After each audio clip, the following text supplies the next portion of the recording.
Welcome back, and we continue with our segments of our breakfast show. And in this episode, we are going to speak about the latest economic developments and about the most recent statements also, which were released by Minister of Finance regarding the last quarter of 2021 and the steps taken to maintain our economic stability in light of the repercussions of COVID-19 pandemic. We are very much delighted to have with us via phone Ambassador Gamal Bayoumi, former Assistant Foreign Minister and our economic expert. A very good morning to you, sir. Good morning, good morning. How are you? I'm fine, sir, thank you. Would you please let me start with your evaluation regarding the Egyptian economy, which proved that resilient in overpassing the hard repercussions of COVID-19? All the reports coming from any international monetary organization is giving us some good news. Yeah. And I must say that besides that we are brave people and we got the best economic reform, it was a courageous decision from the leadership and the people. But I must confess that we are lucky also. Egypt was lucky to take the decision in November 2016, years before the epidemic. So we were and we are in a position who can meet any challenge to our economy. And it's not a secret. It's well known that many countries are benefiting from the Egyptian experience, and they want to get knowledge. What did we do exactly to reach this position? But after all, we are growing. I mean, our economy is growing positively, and it's very good. Yes, but sir. And to take from what you're saying, country, and we are greedy, and we want this effort to be doubled in order to make more and more distribution yes, sir, of the wealth.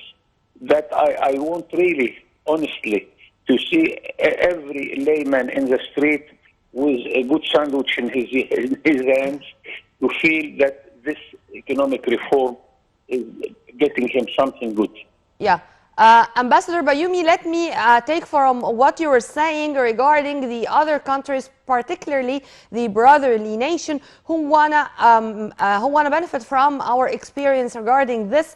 And just 2 days ago, there was a very important visit by Jordanian Prime Minister Bishr al-Khassauna, and he was received by Prime Minister Dr. Mustafa Madbouli. They made such an inspection tour in the new administrative capital, and the Jordanian Premier said he was really astonished with the number of mega projects, infrastructure projects, the new city, and he knew also that there are the fourth generation smart cities scattered all over Egypt. It's not only the NEC, and he expressed his country's keenness to benefit from the Egyptian experience regarding this field, in particular urban communities, new cities. How do you see this, and how do you see Egypt keen also to exchange expertise with our brotherly nations in many fields, and this is going to be on top of the list?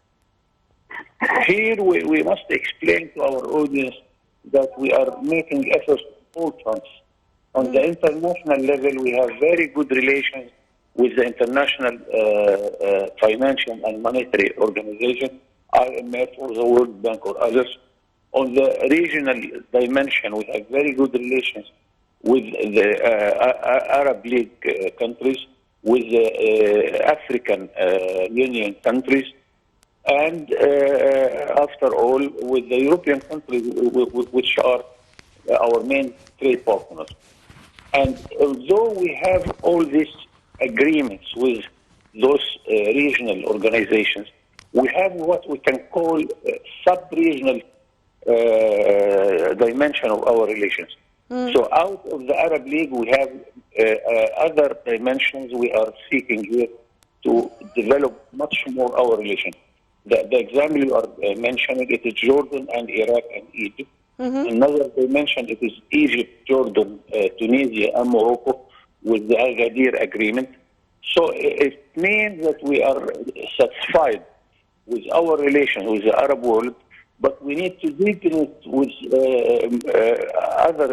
with some of the Arab League countries much deeper, where they are ready to do much more efforts in order to come closer and closer. This is our case with Jordan, especially on the political dimension.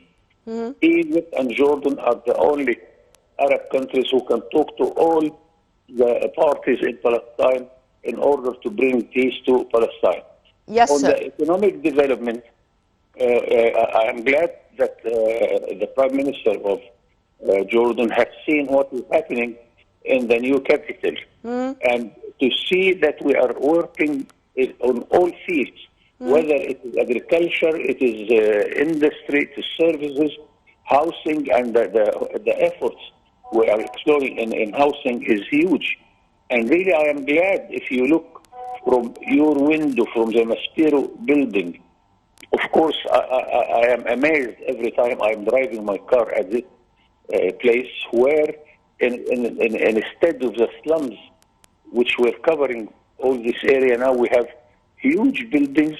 We are bringing new life to the needy classes, and I am glad that some of our good results of our economy goes immediately in such a service, housing, in education, in healthcare, and all these dimensions. So let us hope that we can continue this, but also I want to double this effort because people are impatiently waiting for good results here and there.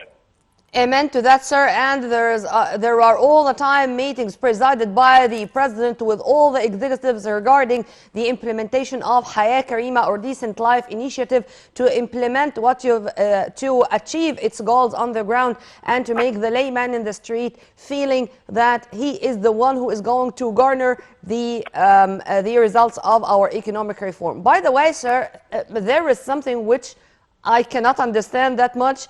And since you mentioned the layman in the street, if you please elaborate on that. Some people would feel that much surprised and astonished when they saw the ups and downs in the Egyptian bourse or in the stock market, and they would just wonder how there are some ups and downs in the stock market whenever we are talking about a resilient economy which is surpassing the negative repercussions of COVID-19. Is there a relation? Here we must pay attention that Egyptians by history, we are pyramids builders.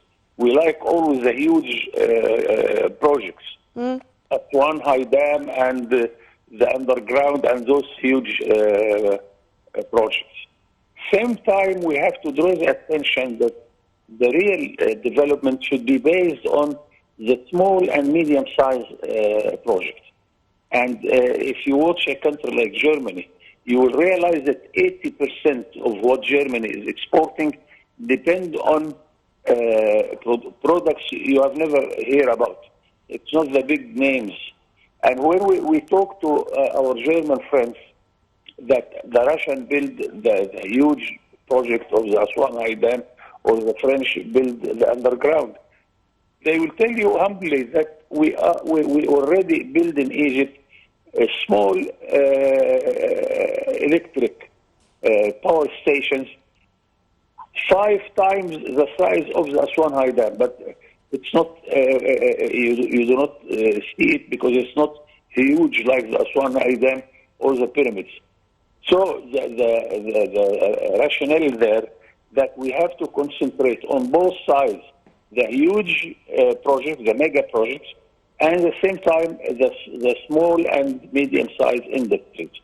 And here we have a good news that our central bank is allocating huge finance through the banking system for anybody. The young gentleman who is graduated yesterday, he can go borrow the money and establish his small mechanic ethic or carpentering or any small project where he can own his own project.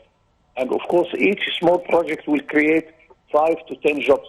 And this is how we are seeing how to make the results of our economic reform coming immediately to every young gentleman who is seeking better life. That is the trick. And here, the good news that, as you well said, the epidemic did not affect us like any other country. We were in a good position, whether facing the corona or facing its economic impact. We are in a very good position, and we have to be satisfied about that, and to give our experience to our dear brothers and friends in the Arab world or Africa. I am glad to tell you that I was lecturing a few days ago to 40 high generals at the Nasser Academy coming from 30 African countries. We are giving them immediately how we are doing our job, whether in the economic field or the healthcare, the education, and I must tell you that they are really happy about learning this experience, and we are continuing about that. Yeah. Well, Ambassador Gamal Bayoumi, former Assistant Foreign Minister and our economic expert, thank you very much for your input, sir, and have a very good day. Well, by we come to the end of our episode. Stay tuned on Nile TV International always for more updates. And for more details, please log on to www.nileinternational.net.